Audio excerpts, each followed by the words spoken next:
अब क्या हुआ है? अब जो हुआ है वो किसी से ढका छुपा नहीं है भाई। पीटीआई के लोग आके टेलीविजन की स्क्रीनों पर आवाम को बता रहे हैं कि हमने वोट नहीं देना परवेज इलाही को।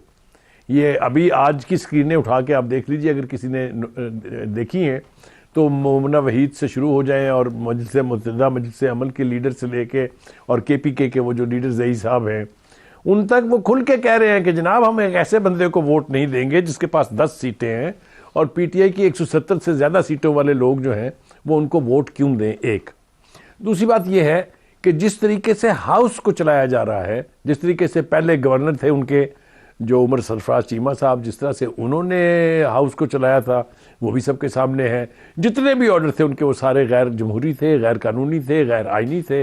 लेकिन उस वक्त चूँकि हुकूमत जो है पीटीआई की थी, हर चीज़ जो है उनकी मान ली गई। अब ये स्पीकर साहब ने एक जेन्युइन सवाल उठाया, इसलिए कि एक तरफ तो अपोजिशन की तरफ से वोट ऑफ नो कॉन्फिडेंस की मूव थी, फिर स्पीकर के खिलाफ वोट ऑफ नो कॉन्फिडेंस था, फिर डिप्टी स्पीकर के खिलाफ वोट ऑफ नो कॉन्फिडेंस था।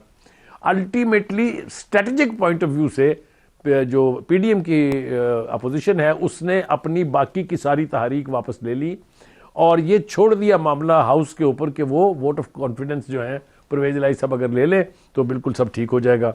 लेकिन सब ठीक नहीं है। मैं आपको बताऊं, मैंने अपने पिछले प्रोग्राम में कहा था, आयशा आपको याद होगा कि 25 से 26 लोग पीटीआई के जो हैं वो वोट देने पर आमादा नहीं हैं और अगर ये दिन आ ही गया और वोट लेने की वो आमादा हो गए तो वो 25 से 26 अरकान जो हैं उस दिन हाउस में नहीं आएंगे। ये जो मैंने आपको 2-3 नाम लिए हैं ये तो वो हैं जो अब आप पब्लिकली आके कह रहे हैं कि हमने इनको वोट नहीं देना है। देखिए सूरत हाल ये है कि जिस तरीके से पहले बुज़दार साहब की हुकूमत गई, हमजा शहबाज शरीफ साहब तशरीफ़ ले आए, फिर हमजा शहबाज साहब की हुकूमत जिस तरह से अदालत के ज़रिए गई, कुछ लोग तो अदालती चीफ मिनिस्टर कहते हैं परवेज़ इलाही साहब को, लेकिन उसके बाद हाउस को चलाया कैसे गया है आपने देखा। कल ही फैसला आया है कि जितने भी एडमिनिस्ट्रेटर थे बलदियाती अदारों के, उनको जो फंड्स दिए गए थे जिनकी जो अरबों में हैं उन सबको उन्होंने मनसूख कर दिया है। इससे पहले हमने सुना कि जी वो जो उनका पर्सनल सिक्योरिटी स्टाफ है उसकी सैलरियों में होश रुबा इजाफा जो है कर दिया गया। उससे पहले अगर आपको याद हो कि एमपीएस जो थे और जो सेक्रेटरीज थे उनकी सैलरीज में बेपनाह, भाई खुदा के लिए ये पाकिस्तान जो एक मुआशी बहरान का शिकार है, वहाँ ये मुग़लों वाला रवैया जो है वो कैसे चल सकता है।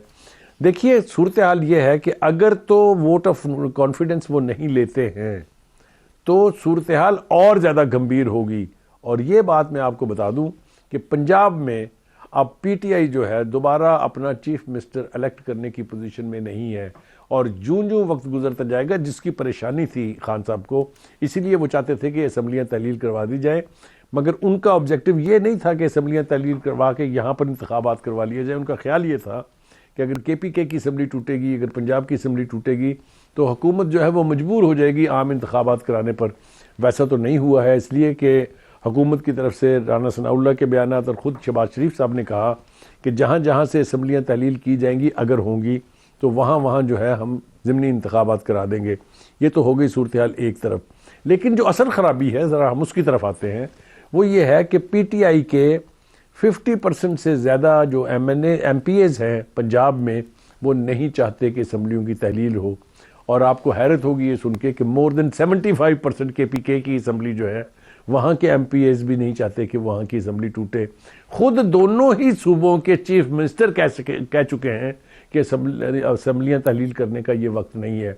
महमूद खान साहब चूँकि पीटीआई के ही बंदे हैं, लिहाजा उन्होंने कहा अगर पंजाब की टूटेगी तो फिर मैं भी तहलील कर दूँगा। पंजाब की असम्बली के तहलील होने की सूरत हाल हमें दिखाई देती नहीं है, इसलिए कि खुद चीफ मिनिस्टर साहब भी ये नहीं चाहते कि ये असम्बली टूटे।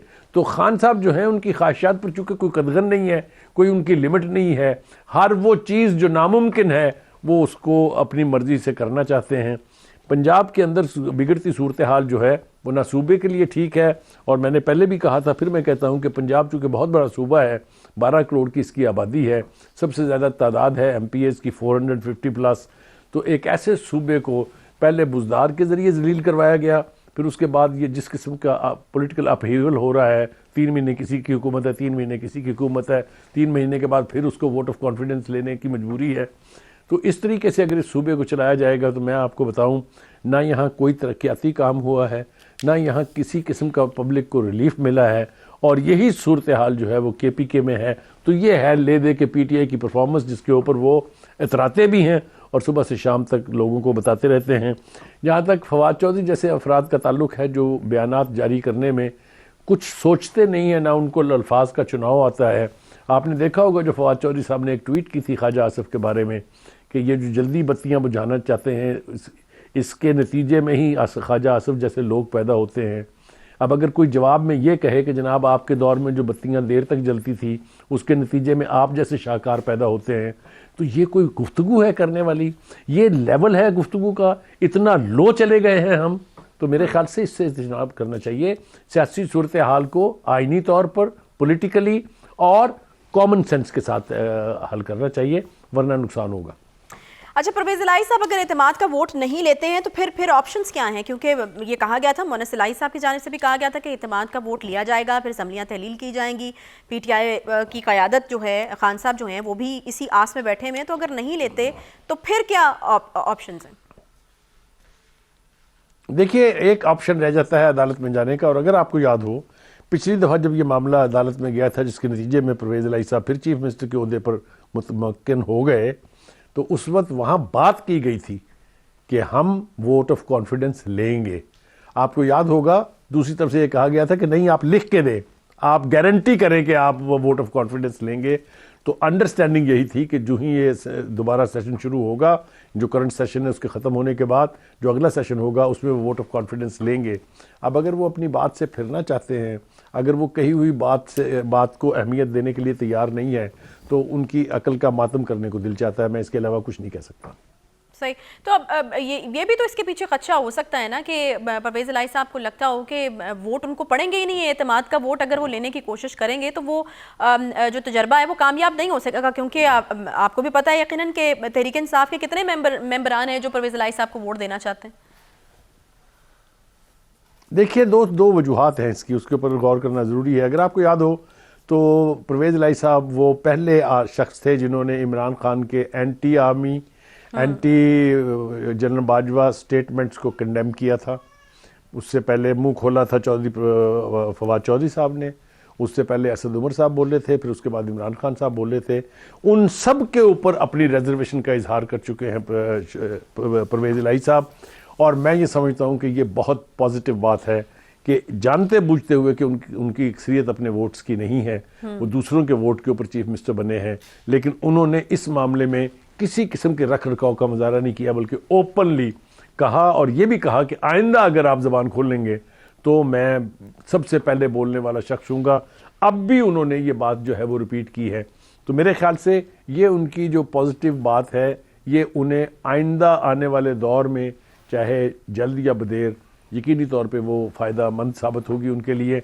और यही वजह है कि खान साहब और उनके करीबी लोग जो हैं वो भी अब शायद नहीं चाहते हैं कि इनको वोट पड़े और ये जो यानी चीफ मिनिस्टर रहें, क्योंकि खान साहब का ऑब्जेक्टिव जो है वो इनकी चीफ मिनिस्ट्री को तूल देना नहीं है, बल्कि जल्दी से जल्दी असम्बलियां तोड़ के कोई ना कोई हंगामा खेजी करनी है। तो मेरे ख्याल से थोड़ा सा इंतजार करना पड़ेगा, फिर देखेंगे कि ये ऊँट किस करवट बैठता है। सही, यहाँ पर हम देख रहे हैं कि दोनों के इंटरेस्ट भी जो है वो मैच नहीं कर रहे। एक छोटा सा हम ब्रेक लेंगे, ब्रेक के बाद और बात करनी है हमें वज़ीर दाखिला के इंपॉर्टेंट स्टेटमेंट की, और फिर TTP की तरफ से जो धमकियाँ दी गई हैं उस पर भी करेंगे बात। ब्रेक के बाद साथ रहिए।